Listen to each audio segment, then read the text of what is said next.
6:30. Two toddlers taken by their father are safe and sound this morning after an Amber Alert goes out. The priority at this point is finding Perez and the missing children. Police had reason to believe he was crossing state lines, and officers across the country answered the call, finding the girls within hours of the alert. Their dire mission to find the missing girls after a family member finds two bodies beaten to death inside a Berrien County home. The girls ages 3 and 4 were found safe early this morning in a Colorado town. That's a 16-hour drive from Michiana. Good morning, I'm Emily Evans. The suspect is under arrest, and new within the hour, we've learned the girl's mother was one of the victims. It all started at a home along M63 in Coloma. A family member told officials something didn't seem right when they went by the house. A window wide open in the middle of January. Just after 9 o'clock last night, that person got inside the house and discovered the bodies. ABC 57's Evan Series been live in Coloma covering this breaking story for us all morning. He just learned new details about the other victim in this case. Evan, what do we know? Hey, good morning, Emily. That's correct. Police believe one of the victims is the mother of the two young children. They believe the other victim is a male, an unidentified male, but believed to be a family member of those two young children as well. It's been a very bittersweet morning here as those two young children were found safely in Colorado. But now all of the attention turns to the investigation of those two dead bodies. Officers on scene confirmed that there were two victims inside who had blunt force trauma wounds. We're not sure how they died at this time. And at that time they exited the house to keep it safe and so as not to contaminate it for the crime lab. Late Thursday night, a family member discovered two dead bodies at this home on M63 after she saw something wasn't right. Now Michigan State Police are looking for answers, but they say 24-year-old Alex Perez, who was taken into custody in Colorado just hours ago, is their main suspect. Perez was taken into custody by the local sheriff's department in Georgetown, Colorado, after a deputy located a suspicious vehicle. Both Luna and Nova Perez, ages 3 and 4, are safe and were turned over to Family Services in Colorado. The identification of the two bodies is unknown at this time. A family member saw a window open in the house, thought it was strange. They went over, the house was locked, and they actually used a ladder to gain entry to the house, and at that point they found the bodies inside.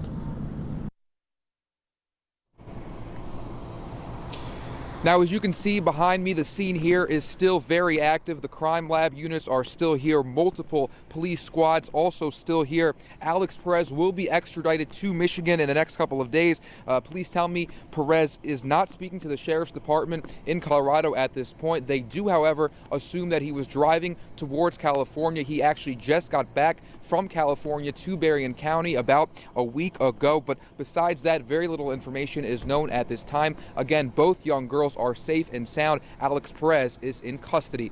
We'll keep you updated with more information as we learn it all morning long. Reporting live in Berrien County, Evan Seary, ABC 57 News. Evan, thank you. New details from this story are still developing at this hour. Keep it locked right here for breaking updates and continued coverage as new details come in. Breaking overnight, gunfire and explosions turn a French neighborhood into a war zone. Police swarm an apartment in a Paris suburb. 3 terror suspects are dead and 3 more arrested. The mastermind behind the deadly attacks in Paris, the target of the raids. Developing right now, is he dead or alive? The 2 others were taken out by police. Their identities haven't been revealed yet, confirming if any of them are the suspected mastermind behind the attacks. And tragically, we have learned a civilian was killed in the crossfire this morning. Let's get right out to ABC's Kenneth Moten right now with more on the deadly raids. Flame-broiled burgers are the norm at a Mishawaka all-night diner, but new this morning, some extra flames brought in fire crews. The incident could reroute you as you head out. 4th of July fun got out of control on a popular Michiana beach. Now some families are fed up, saying they're not coming back. Plus, one man is dead after a fireworks display goes terribly wrong. Neighbors on his block say there was one thing that made it extra dangerous. This is ABC 57 News at 6. Well, right now, a 25-year-old man is in police custody facing charges of sexual misconduct with a minor, a teenage girl 10 years younger. And that is our top story tonight here on ABC 57 News at 6. Good evening, everyone. I'm Kim Chappell. And I'm Brian Dorman. Tonight, a Mishawaka High School staffer is in police custody. Here's a look at him. 25-year-old Ryan Mooch was arrested this morning for sexual misconduct with a Mishawaka High School freshman. Tonight, we have special team coverage. ABC 57's Jasmine Norwood is live at Mishawaka High School, where she found students who say they are shocked that something like this could happen at their school. And ABC 57's Alexandra Cohen is also live for us tonight near Holy Cross College, where Mooch was also a baseball coach. Well, breaking news that is just coming into our newsroom, obviously, here tonight. Moments ago, South Africa's former president, Nelson Mandela, has died. Good evening, everyone. I'm Brian Dorman. And I'm Kim Chappell. Just to give you a little recap of the impact that this 95-year-old made in his lifetime. He is the former president of South Africa. He was in the hospital for most of this past summer with a reoccurring lung infection. And back here at home right now, ABC 57 is on top of two breaking news scenes. We have reporters live at the scene of a shooting in South Bend and on Olive Street. Also, we are live tonight in Fulton County, where a semi has crashed right into a home. Well, you may have noticed today that your town is getting back to normal after one of the worst winter storms in years. But those in Benton Harbor are still buried. Plus, all that snow coupled with a huge temperature swing means the ground is about to get super saturated. How you can prepare for possible flooding this weekend. And ABC 57 News is digging deeper into a joyride in an unmarked South Bend police car. How is the department reacting after a detective was caught pulling around kids dangerously close to those cars' tires? Good evening, everyone. I'm Kim Chappell. And I'm Brian Dorman. Tonight, we have special extreme weather team coverage. Our reporters and weather team has your first warning about a big temperature swing. We are talking 50-degree difference in 1 week. Tonight, ABC 57's Amanda Starantino is out in Elkhart talking to people that are preparing for the snow to melt. They are bracing for possible flooding there. And Daryl Bajor is live for us in Benton Harbor, where the warm-up just can't come fast enough. And after this week's winter storm and frigid Arctic air, mid-30s, but the warmer air is beginning to melt the mountains of snow out there, and many emergency management officials are warning now of flooding. ABC 57's Amanda Starantino joins us live from Elkhart. The National Weather Service confirmed today 2 EF2 tornadoes hit that town about the size of Elkhart. Good evening, everyone. I'm Kim Chappell. Brian Dorman is on assignment tonight in Kokomo. We do have storm team coverage for you with our ABC 57 reporters live in Mishawaka, Benton Harbor, and in South Bend. But we start in Kokomo, where the damage is by far the worst. The National Weather Service so far confirming at least 7 tornadoes across Indiana on Sunday.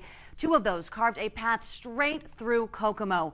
Both tornadoes ripped with winds of up to 135 miles per hour. Now, no one died in those storms, incredibly, but several dozen people were injured.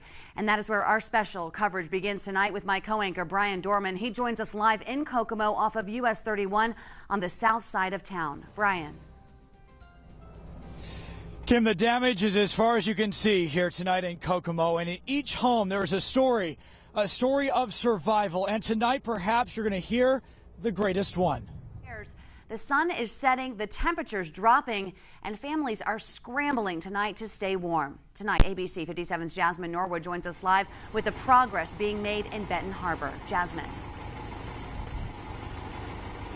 Well, Kim, the power is still out here for many people, and trees are down all over the city. I'm going to walk behind the camera really quickly because I do want to show you just how bad some of the damage is in this area. You can see several trees are knocked down, and when these trees fell, they took power lines with them, leaving thousands of people here in Benton Harbor without power. Now, as you can see, it's very well lit in here with the natural light, but the lighting is not the problem. The bigger issue is the temperature. This app on my phone says it's only 39 degrees in here, and it's going to get much colder tonight. And there's a lot of cleanup still going on across the area. In fact, we sent our own Alexandra Cohen out in Mishawaka to check on some of the storm damage and the big cleanup that's going on right now. What are you seeing out there?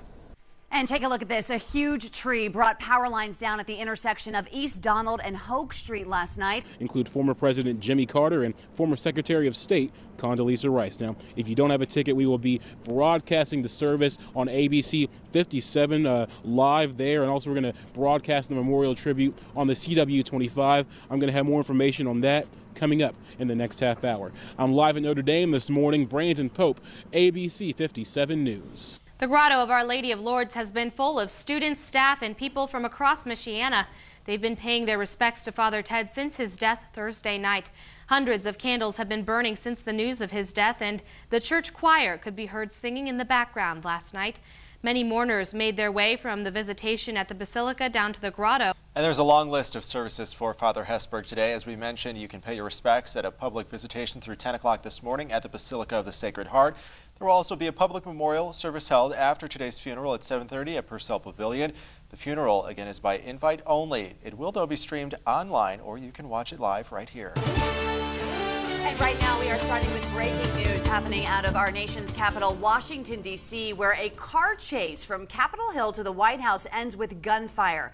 The Capitol building was locked down, and now at least 2 people are in the hospital, including a police officer. Right now, the lockdown order has been lifted. Capitol Hill is settling back to normal after some very wild moments here this afternoon. Good evening, everyone. I'm Brian Dorman. And I'm Kim Chappell. There is a female suspect. She is dead after she tried ramming the White House gate. Right now, ABC 57's Karen Travers is live in Washington with the very latest. Good evening. Law enforcement officials say this was an isolated incident, not related to terrorism. Now we have a team of reporters that are out and about here. Got you covered all across Michiana tonight. Let's begin our team coverage with ABC 57's Jessie McDonough. She is live just off of the toll road for us in St. Joseph County to talk about the latest from Indiana State Police. Jessie. Brian, I hopped on the toll road and headed west, and the road conditions were pretty bad. I was seeing slide-offs everywhere, as well as a few accidents. Now, these roads on the toll road are actually so bad that the Indiana State Police decided to cancel all off days within the next few days for this storm. And one of the biggest concerns tonight is the fact that many of you may perhaps lose power. Of course, it depends on how strong the winds are tonight. Erica Putt with Indiana Michigan Power joined us just a few minutes ago by phone to tell us that INM is looking pretty good. Just a handful of outages right now in Dowagiac as well as South Bend. To touch on that tonight, my co-anchor Kim Chappell is live on 36th Street in South Bend, just with some words of advice for you tonight in the event that you should lose power. Kim. Well, Brian, I got to tell you, it is bitter cold out here and getting colder with each minute. The wind really starting to pick up, and I'll tell you, when it hits you in the side of your face, you sure can feel it.